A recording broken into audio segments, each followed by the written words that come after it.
চৈত্র নবরাত্রির শেষ দিনে রামনবমী উৎসব পালিত হয়। রামনবমী হিন্দুদের একটি প্রধান উৎসব, যা প্রতি বছর চৈত্র মাসের শুক্লপক্ষের নবমী তিথিতে পালিত হয়। এই দিনে ভগবান রামের পুজো করা হয়। ধর্মীয় বিশ্বাস অনুসারে এই দিনে ভগবান রামের জন্ম হয়েছিল, তাই এই দিনটি ভগবান রামের জন্মদিন হিসাবে পালিত হয়। নমস্কার দর্শক বন্ধুরা, ভক্তিকথা চ্যানেলের একটি নতুন ভিডিওতে আপনাদের স্বাগত জানাই। আশা করি ঈশ্বরের আশীর্বাদে সকলে ভালো আছেন। আজ এই ভিডিওতে আমরা রামনবমী ব্রতের সঠিক সময় জানব, সাথে জানব কিভাবে ব্রত পালন করব এবং শেষে আমরা ব্রত কথাটিও শ্রবণ করব। কারণ আমরা সকলেই জানি, ব্রত কথা শ্রবণ না করলে কোনো ব্রতই সম্পন্ন হয় না। চলুন জেনে নেওয়া যাক রামনবমী ব্রতের সময়সূচি। এই বছর অর্থাৎ 2025 সালে রামনবমী পুজোর মুহূর্ত শুরু হবে 6 এপ্রিল রবিবার সকাল 11:08 থেকে এবং দুপুর 1:39 পর্যন্ত তা থাকবে। নবমী তিথি শুরু হবে পূর্ব দিন অর্থাৎ 5 এপ্রিল সন্ধ্যা 7:26 এবং তিথি শেষ হচ্ছে 6 এপ্রিল সন্ধ্যা 7:22। এবারে আমরা জানব রামনবমী কিভাবে পালিত হয় এবং কেন পালিত হয়। রামনবমী উৎসব মর্যাদা পুরুষোত্তম ভগবান শ্রী রামের জন্মবার্ষিকী হিসাবে পালিত হয়। এই দিনে ভক্তরা যথাযথ রীতিনীতি মেনে ভগবান রামের পুজো করেন। কিছু মানুষ এই দিন উপবাস রাখেন। কথিত আছে যে এই দিনে উপবাস করলে ব্যক্তির পরিবারে সুখ ও সমৃদ্ধি আসে। চলুন এবার জেনে নেওয়া যাক কিভাবে এই ব্রত পালন করব। ব্রতের দিন খুব সকালে ঘুম থেকে উঠে প্রভু শ্রী রামচন্দ্রকে স্মরণ করুন। হাত জোর করে এই মন্ত্রটি 3 বার উচ্চারণ করুন। রমন্তে সর্বত্র ইতি রাম শ্রী রামচন্দ্রায় নমঃ। এরপর শয্যা ত্যাগ করুন। তারপর স্নান সেরে শুদ্ধ বস্ত্র পরিধান করে প্রথমেই ভগবান সূর্যকে পুজো করুন। প্রভু শ্রী রামচন্দ্র সূর্য বংশে জন্মগ্রহণ করেছিলেন, তাই আগে একটি তামার পাত্র নিন, তা জলপূর্ণ করুন এবং তাতে কিছু আতপ চাল দিন, লাল চন্দনও দিন এবং লাল ফুল দিন। আর সম্ভব হলে একটু মিছরি বা গুড় দিয়ে তা সূর্যদেবের উদ্দেশ্যে অর্পণ করবেন। এটি হলো রামনবমী ব্রত পালনের প্রথম এবং গুরুত্বপূর্ণ একটি কাজ। এই দিন ঘরবাড়ি পরিষ্কার রাখবেন এবং সম্ভব হলে সদর দরজায় একটি তোরণ বেঁধে দেবেন। এই দিন আপনার ঠাকুর ঘরে ভগবান রামের মূর্তি বা ছবি থাকলে সেটি পুজো করবেন হলুদ বা লাল ফুল দিয়ে। তুলসী পাতাও নিবেদন করবেন। বাড়িতে শ্রী রামচন্দ্রের সাথে মাতা সীতা, লক্ষ্মণ এবং হনুমানজির একসাথে কোনো ছবি থাকলে তা খুব শুভ বলে মানা হয়। এমন ছবি থাকলে সেটিকে লাল কাপড় পেতে তা রাখুন এবং তাকে হলুদ এবং সাদা ফুল দিয়ে পুজো করবেন। আর যদি তা না থাকে তাহলে ভগবান নারায়ণের বিগ্রহ বা ছবিতেও পুজো করতে পারেন। বন্ধুরা, চেষ্টা করবেন হলুদ মিষ্টি দিয়ে আর হলুদ ফুল দিয়ে রামের পুজো করতে। নির্জলা উপবাস করে এই ব্রত পালন করবেন। রামনবমী পুজোর জন্য মধ্যাহ্ন সবচেয়ে শুভ সময়। পুজো দেওয়া হয়ে গেলে প্রসাদ গ্রহণ করবেন, তবে ওই দিন নিরামিষ আহার করবেন আর পঞ্চ রবিশস্য খাবেন না। খাবারে সর্ষের তেল ও হলুদ দেবেন না। সাদা নুনের পরিবর্তে সৈন্ধব নুন ব্যবহার করবেন। ঘি সহযোগে খাবার গ্রহণ করতে পারবেন। পোড়া কোনো খাবার খাবেন না। আর ওই দিন কোনোভাবেই তামাক বা মাদক সেবন করবেন না, তাহলে ব্রতের পূর্ণ ফল পাওয়া যাবে না। এবারে চলুন আমরা ব্রত কথাটি শ্রবণ করি। ব্রহ্মার মানসপুত্র মহাযোগী সনক পিতৃসমীপে উপস্থিত হইয়া জিজ্ঞাসা করিলেন, ভগবান, প্রসিদ্ধ আছে রাজা দশরথের ঔরসে রানী কৌশল্যার গর্ভে ত্রিলোকনাথ ভগবান শ্রী রামরূপে জন্মগ্রহণ করিয়াছিলেন। দশরথ ও কৌশল্যা এমন কি পুণ্য করিয়াছিলেন যে দুর্বাদল শ্যাম শ্রীরাম তাহাদের গৃহে অবতীর্ণ হইলেন?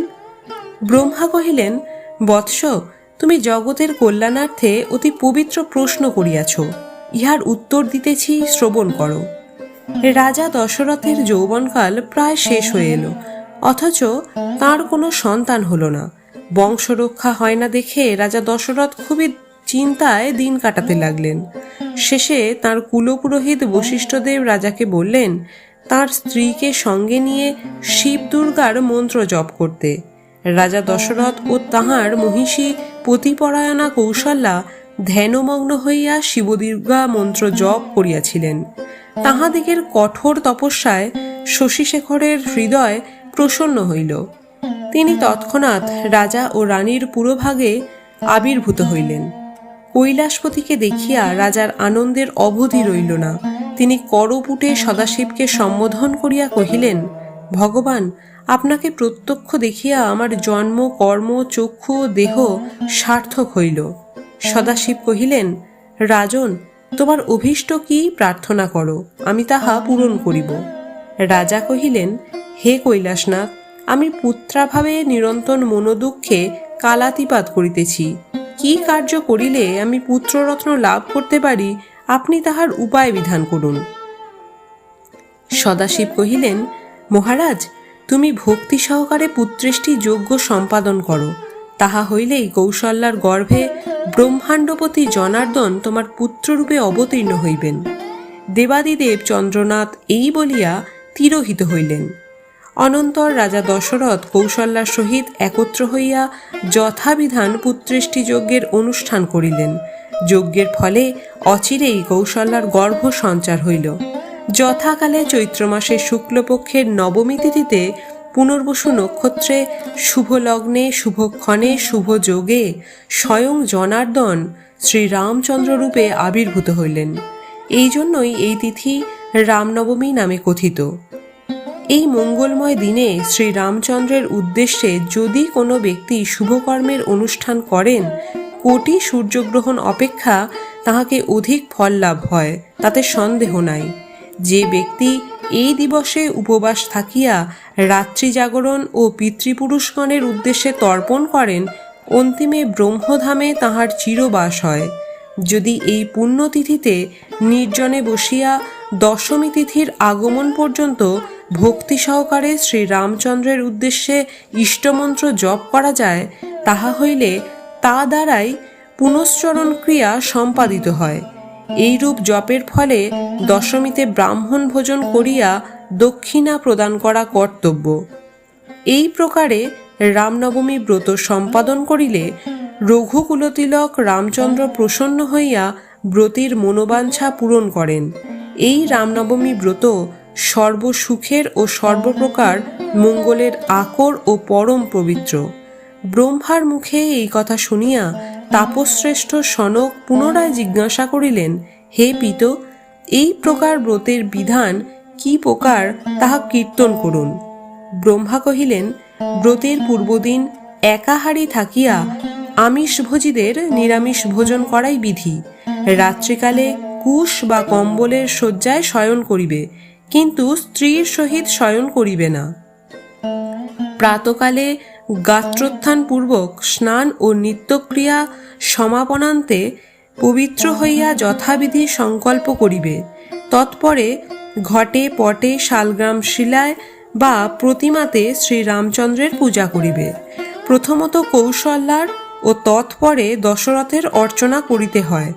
তদনন্তর পরিবারবর্গের পূজা করিয়া নবগ্রহ, দিকপাল ও অস্ত্রসমূহ অর্চনা করিবে। মধ্যাহ্নকালে শ্রীরামচন্দ্রের আবির্ভাব স্মরণ করিয়া পাদ্য অর্ঘাদি দ্বারা তাহার পূজা সম্পাদন পূর্বক 3টি পুষ্পাঞ্জলি প্রদান করিবে। রাত্রি জাগরণ করিতে হয়। পরদিন প্রভাতে স্নানান্তে যথাবিধি ভক্তি সহকারে শ্রীরামচন্দ্রের পূজা সমাপনান্তে ব্রাহ্মণকে ভোজন করাইবে ও দক্ষিণা দিহা তাহাদিগকে সন্তোষ সাধন করিবে। তৎপরে নিজে পারণ করিবে। যে ব্যক্তি রামনবমী ব্রতকথা শ্রবণ করে, সে ইহধামে পুত্রদিসহ অতুল সুখ সম্ভোগ করিয়া দেহবসানে ব্রহ্মধামে গমন করিয়া থাকে। ভক্তি সহকারে ইহা শ্রবণ করিলে রোগীর রোগ দূর হয়, বন্ধা নারী দীর্ঘজীবী পুত্র লাভ করে এবং স্বপত্নীর দর্পচূর্ণ করতে সক্ষম হয়। ইহার প্রসাদে নির্ধনের ধন লাভ এবং ভয়ার্ত ব্যক্তি ভয় হইতে পরিমুক্ত হইবে, এতে সন্দেহ নাই। এই ব্রতের অনুষ্ঠান করিলে যেরূপ পুণ্য সঞ্চয় হইয়া থাকে, নানাবিধ যজ্ঞ, কঠোর তপস্যা ও সর্বতীর্থে ভ্রমণ দ্বারাও তাদৃশ্য পুণ্যলাভের সম্ভাবনা নাই। হে বৎস, তোমার প্রতি স্নেহ হেতু আমি এই গুচ্ছ মাহাত্ম্য কীর্তন করলাম। সাধারণের নিকট তুমি কদাচ এই ব্রতের বিষয় প্রকাশ করিও না। যে ব্যক্তির ভক্ত হরিহরে ভেদ জ্ঞান নাই, তাদৃশ্য শিষ্যের নিকটেই ইহা প্রকাশ করিও। আশা করি ব্রত কথাটি আপনার ভালো লেগেছে। ভালো লাগলে কমেন্ট সেকশনে জয় শ্রী রামচন্দ্রের জয় লিখতে ভুলবেন না।